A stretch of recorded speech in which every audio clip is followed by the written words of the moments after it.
Good morning, church family. I'd like to welcome everyone to the Sunday morning Bible class at the Broad Street Church of Christ. For the past 3 or so months, we have been seeking to answer the question, does archaeology support the Bible?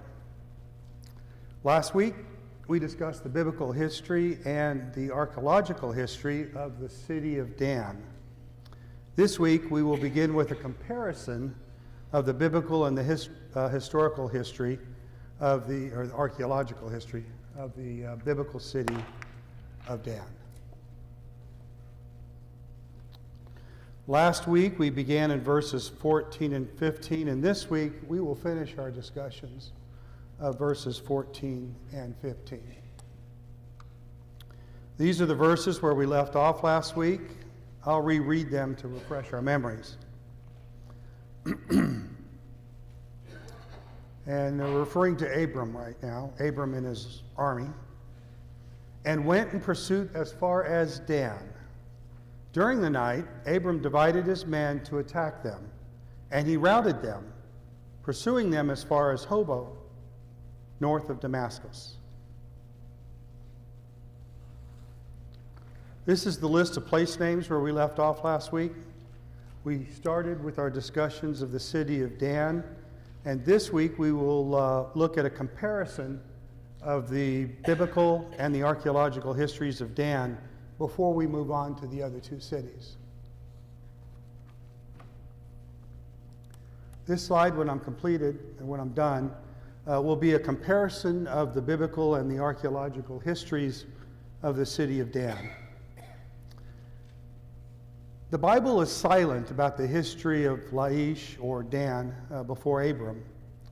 However, archaeology tells us that Tel Dan was founded around 4500 BC, which is before the flood, and this settlement lasted for about 1500 years before it was abandoned for about another 1,000 years. The Bible in Genesis 14 tells us that the city of Dan was occupied at the time of Abram. Archaeology confirms that Dan was occupied by the Canaanites during the time frame of Abram.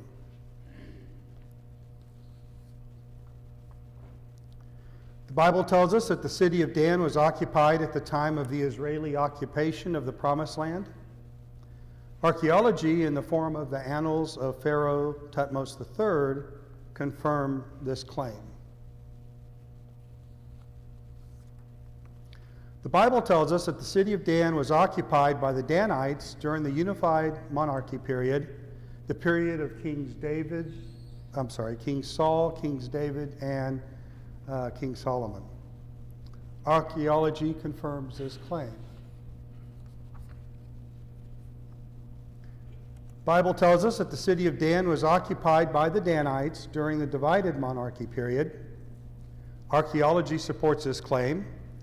William G. Dever estimates that the city's population was approximately 3,000 people during this time frame.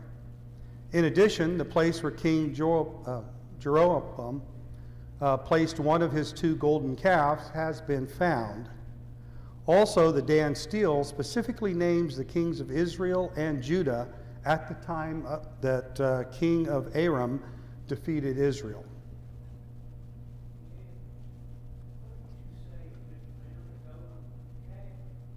So the Bible tells us that Jeroboam built 2 golden calves because he was the king of Israel, and he was worried that people would leave Israel and go down into Judah to worship at Jerusalem. So to try to stem that off, he built 2 golden calves, and he put one of them at the city of Dan and one of them in the city of Bethel, and hoping that people would worship there rather than go into Jerusalem. And what I said was found was the place, the altar, the stand, the high place is what they call it, the high place where that golden calf was found. And then right next to that, remember there was a set of stairs. We showed a picture of that last week. Set of stairs, and down at the bottom of that was an altar where sacrificial offerings were made. So that's what was found. Other questions?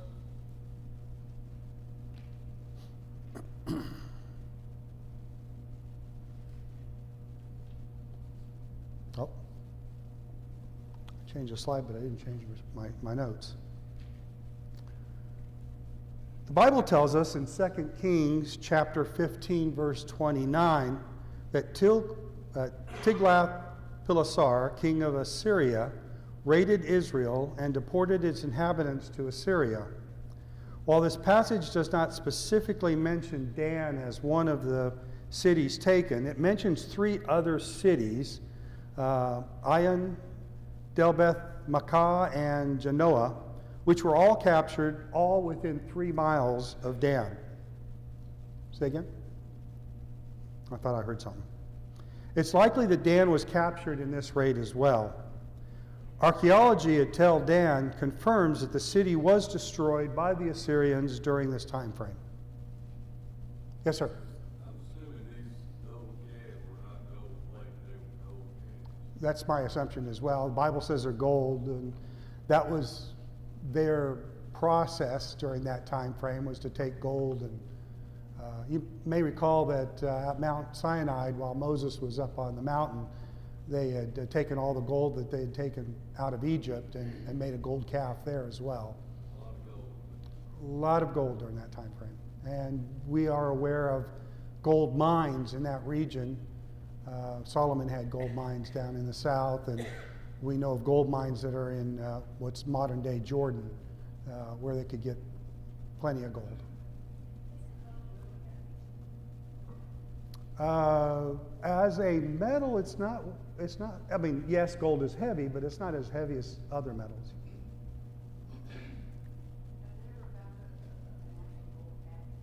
Not that I'm aware of. If they did, someone would have melted that down. Yeah, they'd have melted down into bars so that it couldn't have been identified. Yeah. Any other questions? Did I talk about this slide? Yes. So I'm going to summarize before we leave this slide. To summarize, archaeology supports all of the Bible's historic events described in the Bible for the city of Dan. And so before we move to the next 2 cities, are there any questions about Dan? Seems like gold was the one most people were interested in. All right, let's move on to the next 2 cities then. So now that we've finished our discussions of Dan, let's move on to the next place name in Genesis 14, verses 14 through 15, and that is Hobah. The location of Hobah is not known, and there have been many guesses, but none of them have been widely accepted. And because of that, there's been no archaeology, so we don't know where it's at. Hobah is mentioned only once in the Bible, and that's in reference to Lot's rescue by Abram.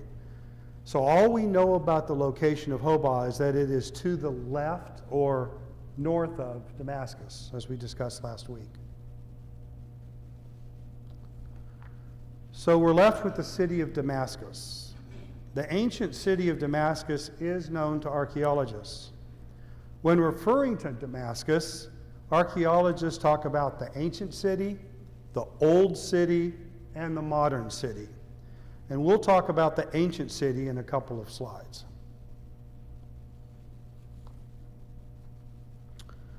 This is a regional map containing the modern countries of northern Israel, Lebanon, and Syria. We were just talking about the city of Dan, and Dan is located right there. Probably where you're sitting, you probably can't see that very well. I apologize for that.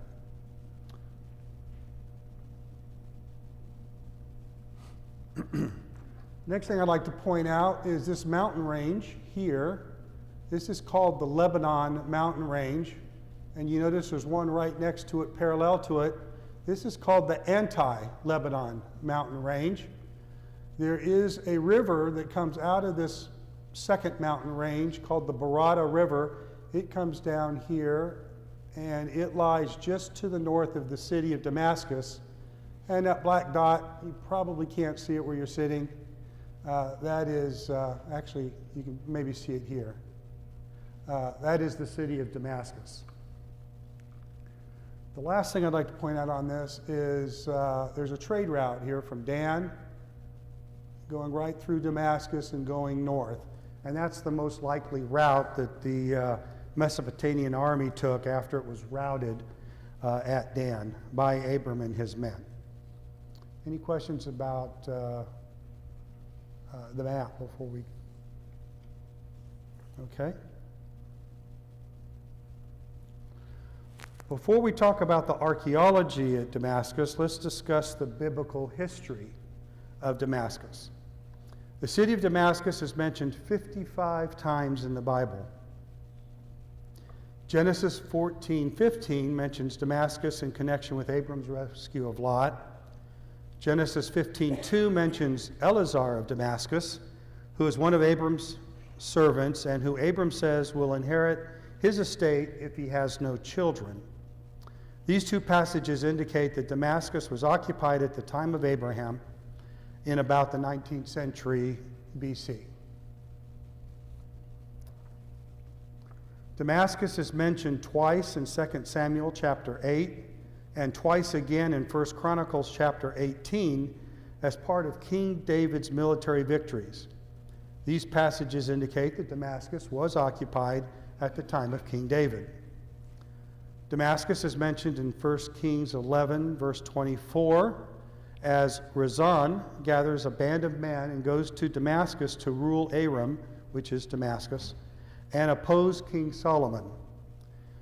This passage indicates that Damascus was occupied at the time of King Solomon. So together, these passages indicate that Damascus was occupied during the United Monarchy around the 10th century BC. Damascus is mentioned in 1 Kings chapter 15, verse 18, and in 2 Chronicles chapter 16, verse 2, where the king of Judah made peace with the king of Aram, Damascus. Damascus is also mentioned 14 other times in 1st and 2nd Kings and 2nd Chronicles and in Isaiah during the time frame of the divided monarchy. These passages indicate that the city of Damascus was occupied during the time frame of the divided monarchy around the 9th and the 8th centuries BC. The prophets Isaiah, Jeremiah, Amos, and Zechariah prophesies about the destruction of Damascus and its exile to Assyria.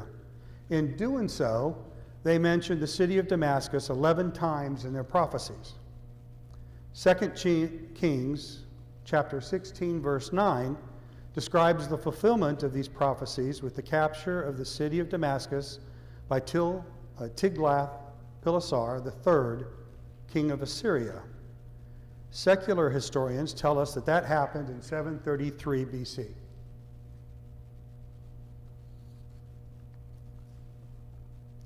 The city of Damascus is mentioned 11 times in the book of Acts in chapters 9, 22, and 26, in association with Saul's conversion to Christianity.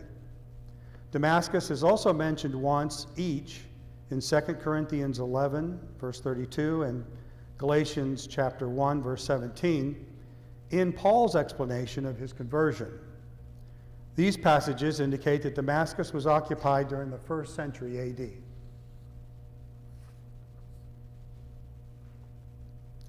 This slide, when I'm done, will list the archaeological evidence for Damascus. The ancient city of Damascus lies under the ruins of the present old city of Damascus, and as a result, there's been very little to no archaeological excavations of the ancient city. Therefore, all the archaeological information about the ancient city of Damascus comes from digs from other archaeological sites. This slide will list the archaeological evidence found from sites other than Damascus. Pardon me for just a second.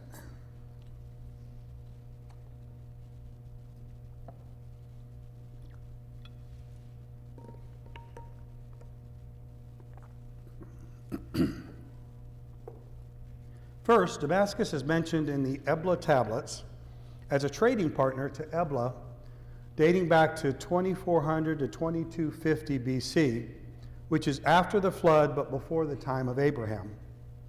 This indicates that Damascus was a city before the time frame of Abram. There is more about the Ebla tablets on the next slide. You may remember this slide from week 9 when we were discussing the 5 cities of the plain, which were mentioned in the Ebla tablets. Damascus is also mentioned in the Ebla tablets. In 1975, at the archaeological site of Tel Mardik in modern-day Syria, which has been identified as the site of the ancient city of Ebla, Paolo Matti of the Rome University found some 15,000 tablets that are now being called the Ebla tablets. Since that time, another 2,000 tablets have been found, bringing the total to over 17,000 tablets. The tablets were written in the ancient Sumerian language. The tablets date to between 2400 and 2250 BC. They contain literary text, incantations, poems, hymns, economic records, tax records, receipts, and other business dealings. They also contain court records, case law, and other legal records. Of special interest to Bible students is that many Old Testament cities of the patriarchal period are referenced in the tablets, including Salem, Hazor, Lachish, Megiddo, Gaza, Joppa, Damascus, and others.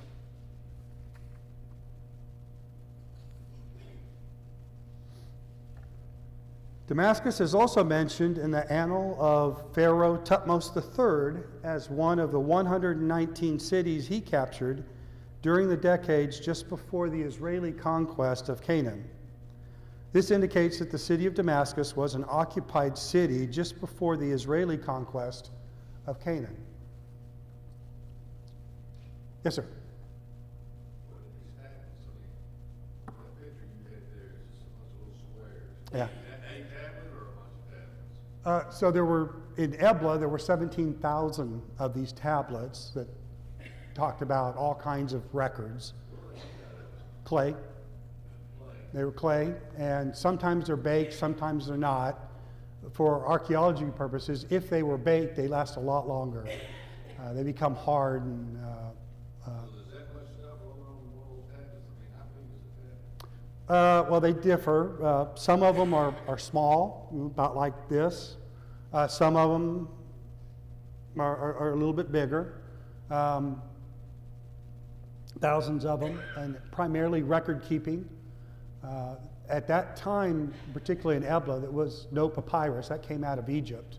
So no paper, per se. If you were going to keep a record, it was going to be in clay. The Egyptians kept records on their walls here, and that's where I'm heading right now. Any other questions about the tablets?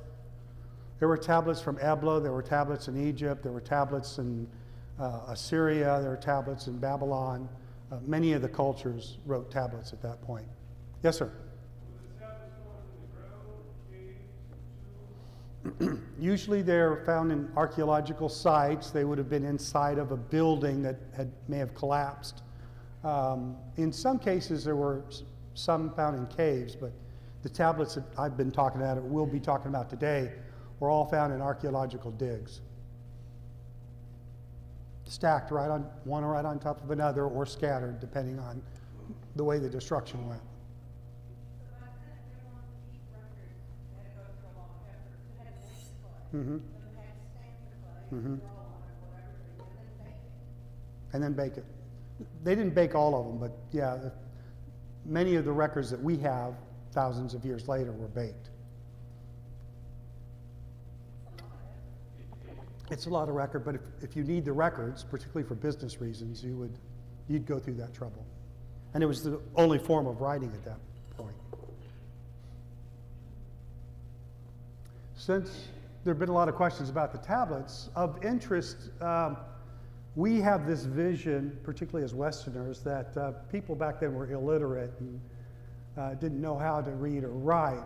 However, amongst these tablets of business records, there are tablets that have been found of letters from government officials going back home or families writing to government officials on clay tablets. So the literacy was better than you might anticipate. People could read and write. Some people could read and write. And like I said, families were writing to their fathers, their husbands.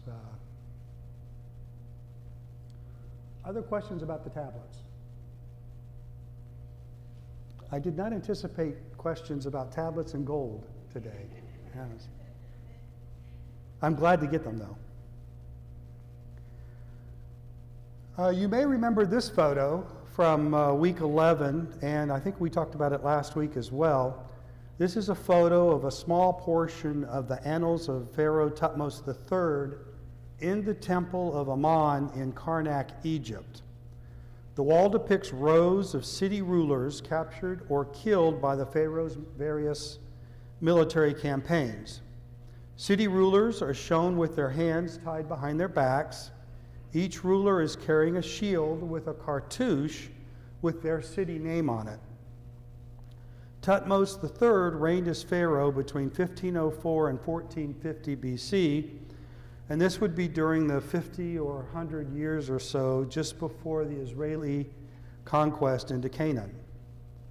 Damascus is listed as one of the 119 city names, indicating that the city was occupied in the decades just before the Israeli excuse me, the Israeli conquest of Canaan.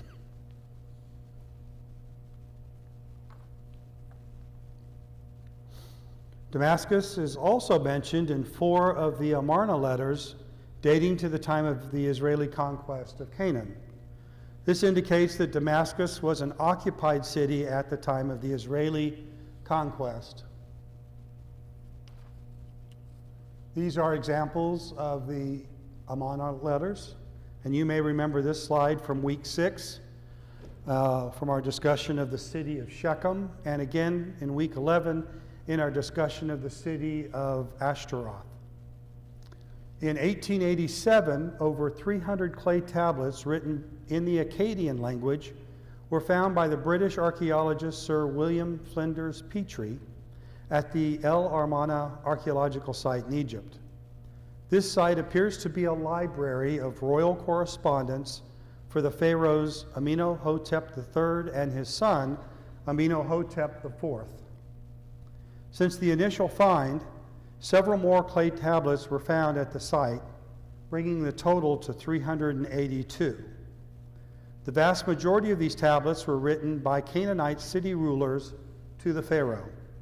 A few of the letters came from the city rulers of Mesopotamia, the Hittite region that we call today northern Turkey. These letters were dated between 1353 and 1336 BC, and this would be within the conquest period of Canaan led by Joshua and the Hebrews during the biblical time frame. For research and reference purposes, these tablets were registered from EA standing for El Armana, EA1 to EA382. In Armena letter EA194, the ruler of the city of Damascus, Biryawaza, pledges his loyalty to the pharaoh. He notes his long service to the pharaoh in the tradition of his father and his grandfather. He pledges to send his brother to the pharaoh to talk on his behalf. In the Armana letter EA195, the ruler of the city of Damascus writes to the Pharaoh of Egypt about the invasion of the Habaru and tells the Pharaoh that he is standing by awaiting his marching orders. In EA196, the ruler of the city of Damascus pledges his loyalty to the Pharaoh and asks for military aid to defend the city. He expresses concern that the Pharaoh has been silent regarding the threat. He also accuses the ruler of Ashtaroth of conspiring with the Habaru. In the Armana letter, I'm sorry. So there's some scholarly debate back in week 6. I made a strong argument, at least I think it was a strong argument, that the Habaru is the Hebrew. If you remember back to week 6, I went through, I think it was 15 or so of the letters, and I compared what the letter said and what the Bible said about that particular city. And when you take a look at that comparison, it's hard to argue that the Habaru are not the Hebrew, although there are scholars out there that are what I'm going to call non-biblical or anti-biblical scholars that are out there trying to make the argument that the Habaru aren't really the Hebrew. They're some tribe of mercenaries and evil doers who are out there trying to conquer the land. Although history doesn't record them anywhere else.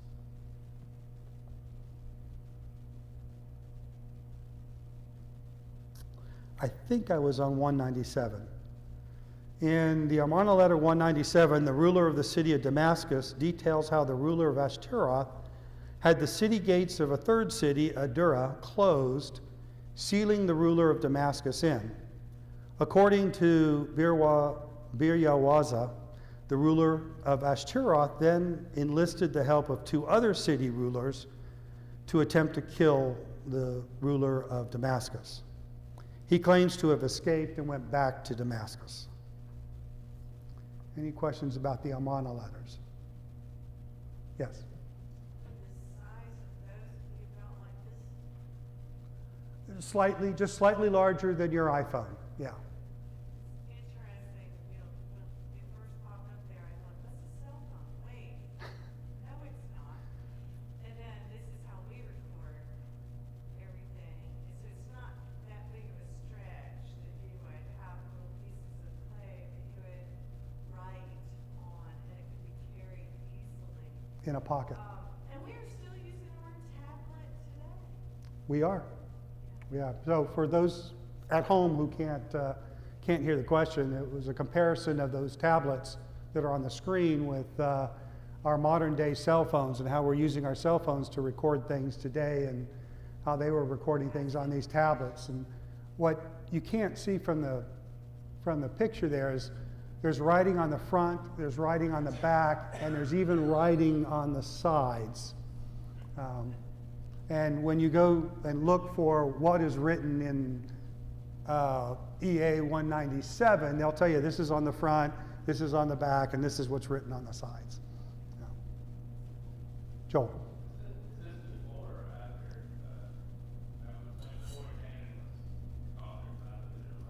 So these Amarna letters were during the time frame of the conquest. That's, again, another reason for me and others to believe that the Habaru are the Hebrew.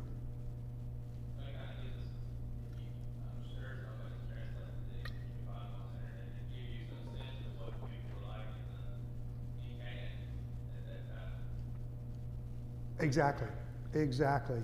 You may recall back in this, when we were talking about Shechem, and how the Bible doesn't record a battle being done at Shechem. They didn't have to conquer Shechem because it appears like the city was handed to them. And in fact, the Bible tells us that the people of Shechem joined the Israelites as they were doing their dedication between the 2 mountains there. And if you read the letters with regard to not only the letters from Shechem, but what others were saying about Shechem, they were accusing the ruler of Shechem of turning his city over to Shechem. So yeah, these things, some of them are funny, and some of them are, you can tell they're outright lies. People are doing one thing, but they're telling Pharaoh something else. So yeah, they're hilarious. They're funny to read.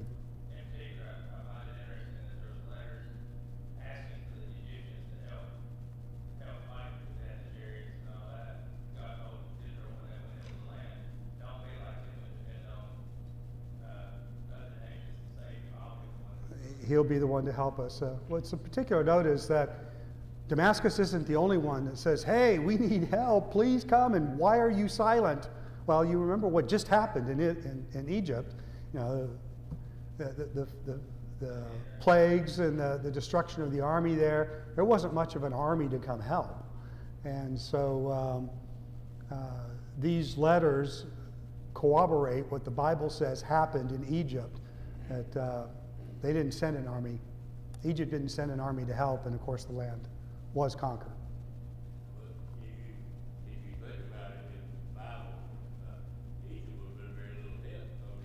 So God is about to destroy it. Exactly. The Red Sea, their commander and all the army, so if they had desired to help them, they shouldn't have had to do it. They didn't have the army to do it. And again, these letters corroborate the fact that they didn't send help. There was no army to send. My epiphany, if you will, in doing this research is that this is a tremendous, archaeology is a tremendous support to what the Bible claims. And I'm shocked every time I read an archaeologist or a historian somewhere that says, well, there's no evidence of the Bible. And in fact, we started in Genesis. I started in Genesis in this class, which is the hardest period to try to defend. And I've showed you a tremendous amount of information to defend it. But there are people out there that says, well, you know, the Bible from the divided monarchy, that's probably pretty historic. But before that time, Genesis, that's just fantasy and myth, and it's just a good story to explain where the Israelites came from. I think I've showed you plenty of archaeological, historical evidence to say, no, that's not true. The Bible is historical fact. We need to treat it as such. Well, I think I completed my purpose. I can stop here and go home.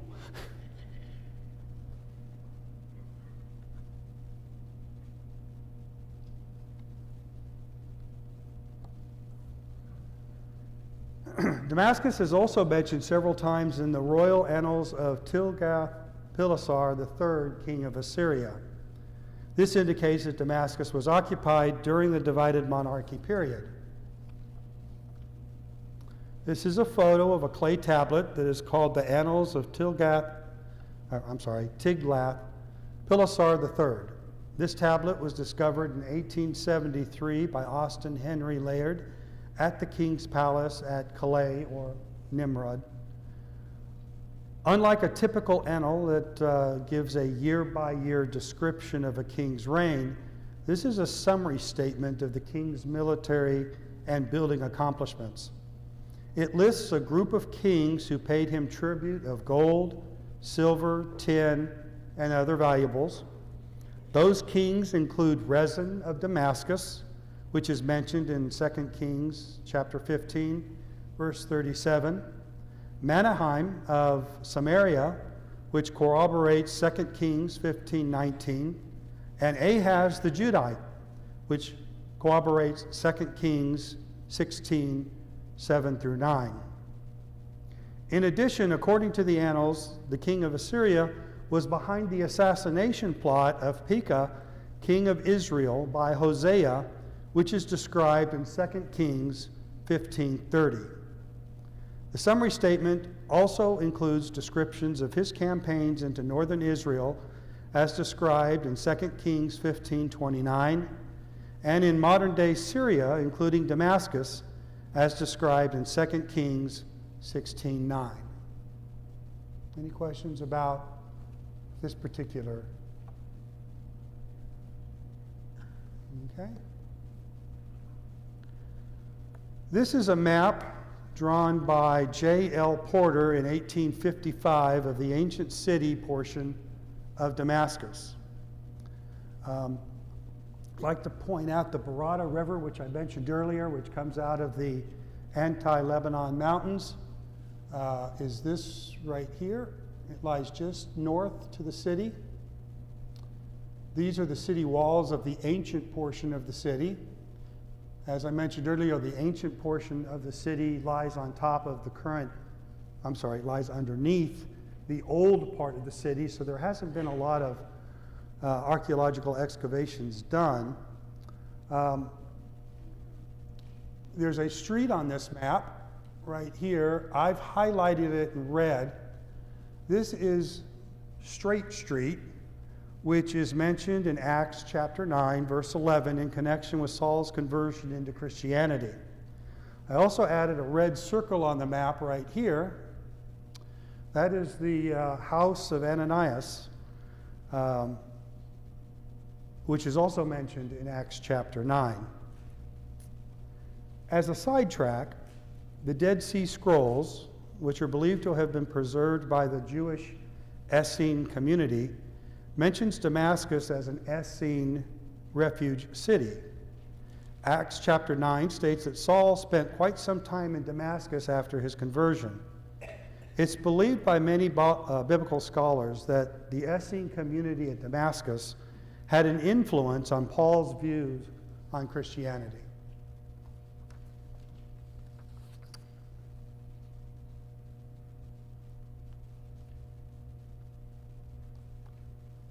I'm debating here. I got about 7 minutes. I think I can get through this in 7 minutes. This slide, when I'm finished, will become a comparison of the biblical and archaeological histories of Damascus. The Bible is silent about the status of Damascus before Abram.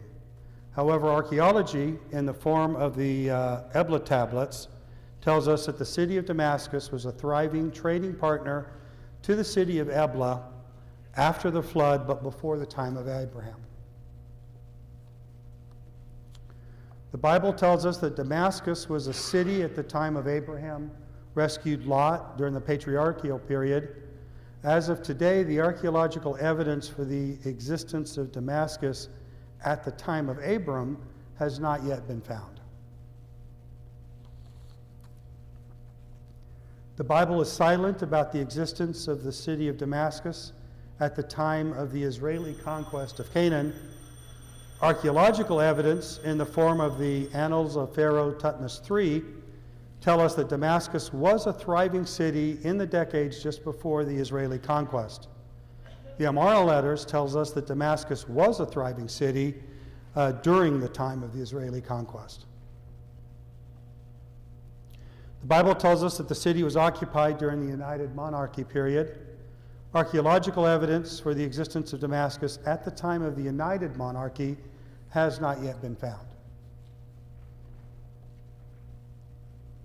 The Bible tells us that the city of Damascus was active during the divided monarchy period. Archaeology in the form of the royal annals of Tiglath-Pileser III, king of Assyria, confirms the existence of Damascus, as well as several of the kings of Judah, Israel, and Aram Damascus during this time frame. The Bible tells us that Damascus was destroyed and the people exiled by Assyria. Archaeology in the form of the royal annals of Tiglath-Pileser III, king of Assyria, confirm that the capture and the exile of the people of Damascus by the Assyrians. The Bible tells us that the city of Damascus played a role in the conversion of Saul from Judaism to Christianity. Archaeology confirms the existence of Straight Street and Ananias' house, as mentioned in Acts chapter 9. So in conclusion, the archaeology supports many of the Bible's claims regarding Damascus.